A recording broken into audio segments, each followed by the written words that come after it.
Sometimes, the most difficult problem is solved by simply gaining a new perspective. That's what Gwen provided, a fresh point of view on my current dilemma. Go to NORAD or go home. It took me the better part of a day, but I brought Gwen up to speed on everything I'd learned since New York. Great thing about Gwen was how she never pulled punches. Always spoke her mind, feelings be damned. If this Parthia group's so powerful, why do they need you to save mankind? She conceded the EMP might be responsible for all the people disappearing in the recent mutations. But if I were you, I'd do my homework on the EMP and Parthia before I started flipping switches. There was no doubt the planet and everything on it was going through a radical transformation. But Gwen had a theory I hadn't heard yet. She believed Earth was a living organism that was dying. And, like the human body does, the planet purged itself of the toxins attacking it. Mankind and all our technology. Would turning off the EMP improve life? That's what I had to find out.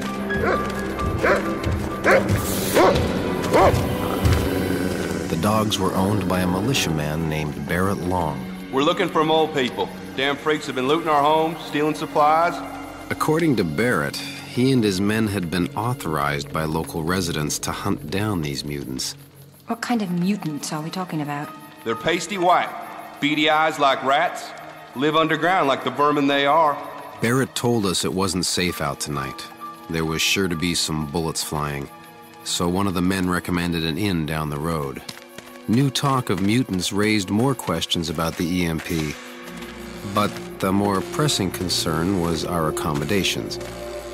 Gavin Webster hadn't seen many travelers, so it created an awkward situation. Sorry, honeymoon suite's not available. Only got one standard room heated.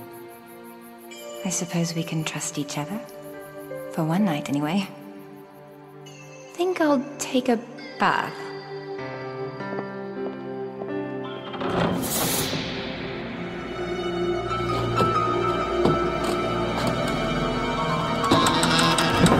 Please, I need help.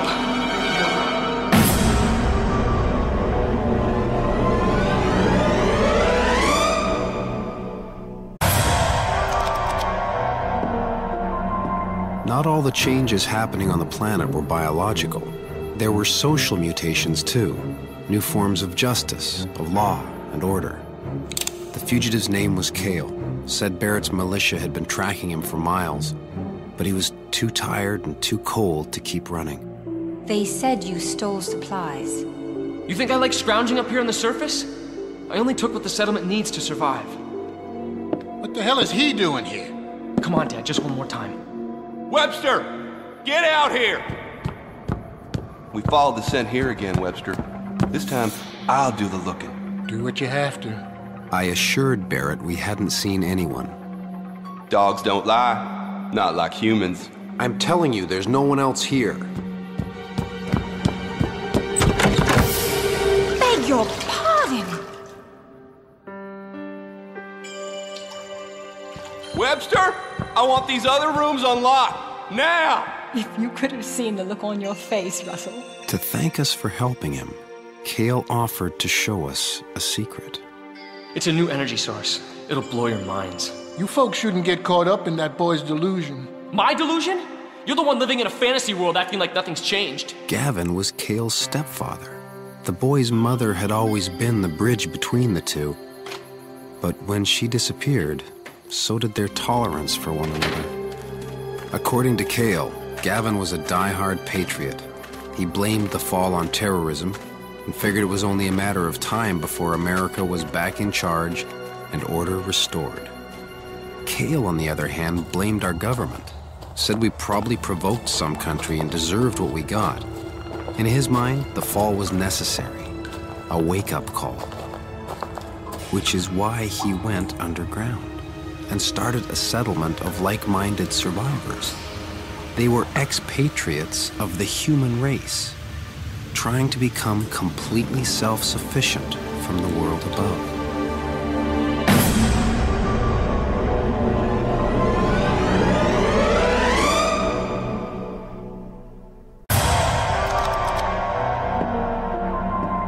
Earth has always been host to all kinds of strange phenomena. But after the fall, it sometimes felt like we were living on another planet. But when Mom disappeared, I just couldn't deal with Gavin. I came down here, and the stream had become electric. So much on the surface was dead, but I'd never felt so alive. It was like magic. Not magic. Piezoelectricity. Gwen figured it must have been the mineral composition of the water charged by the EMP. It was Thaddeus's cobalt power, just on a larger scale. Something Kale was obviously immune to.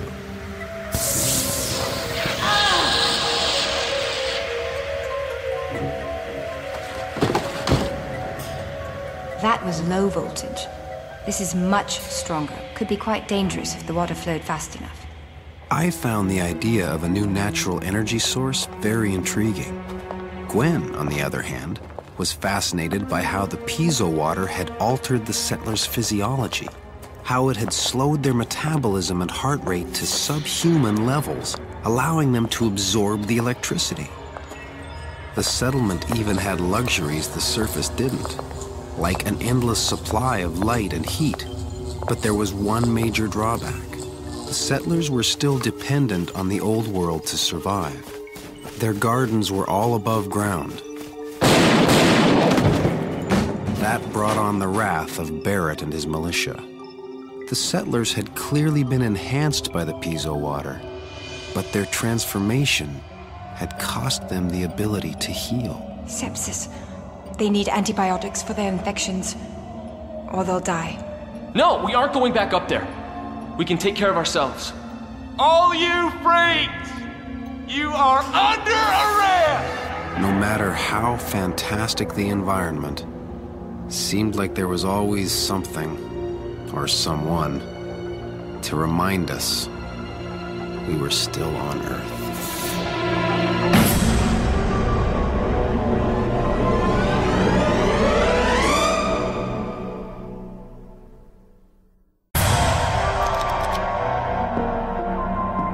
Fight or flight. It's said that our response to a threat is autonomic, that a man makes a quick, instinctive decision whether fighting will cost him his life. But when the fight involves many lives, that decision becomes increasingly complex. We got about 10 minutes before they cross the stream. Kale was painfully naive, never having actually prepared for this moment. But he gave a passionate speech nonetheless about taking a stand. This is our home. They have no right to make us leave. They've got guns. We can't fight them. They'll kill us all. They'll kill us anyway. There's more of us. We can take them. It was obvious Kale wouldn't get a consensus before Barrett and his men stormed the settlement, so I came up with a plan to buy them some time.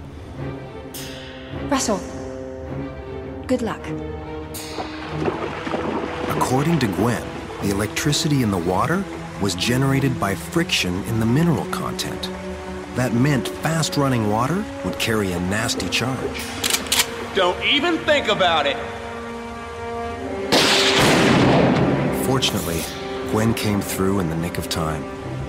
I felt like Moses, watching the Red Sea wash away the Pharaoh's men. We'll be back! And next time we ain't taking no prisoners!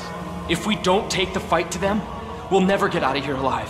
I told Kale I'd help any way I could, but Gwen brought me back to reality. For a man who refuses to carry a gun, you sure seem eager to go to war. Hard to admit, I'd gotten caught up in the fervor to make a stand, but not entirely for the right reasons. Barrett Long represented everything I'd come to despise. He was J.D. and New Eden. He was Arnold Schaefer and the historians. He was intolerance and abuse of power. But it was clear there was no way Kale would flee or back down. Follow me, and we'll be free! Fight or flight, the decision was mine alone now. And I had to ask myself, was this battle really worth risking my life for?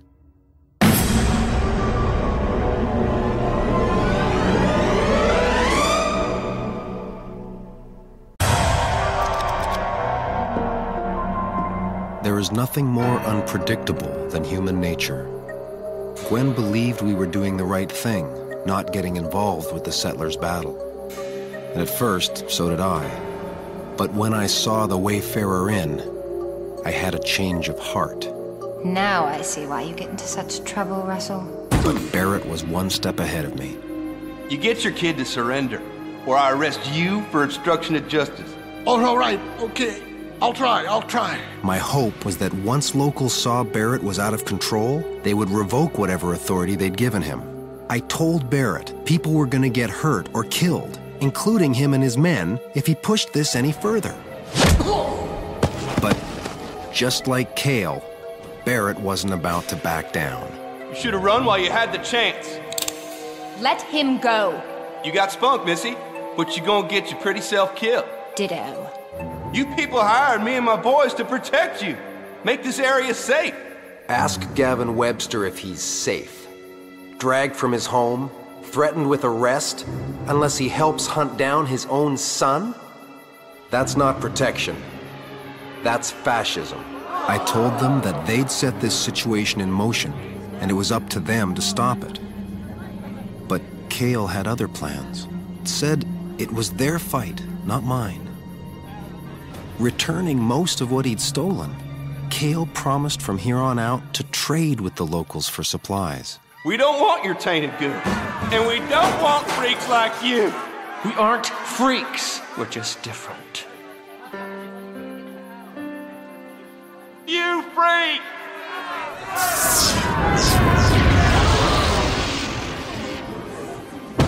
It began with Gavin. His change of heart started a chain reaction. And with their amazing new energy source, it became clear there was nothing that community couldn't accomplish if they worked together. For Gwen and I, it was another adventure that brought us closer together. But deep in the jungle that used to be the Arizona desert, we were about to encounter something that would ultimately tear us apart.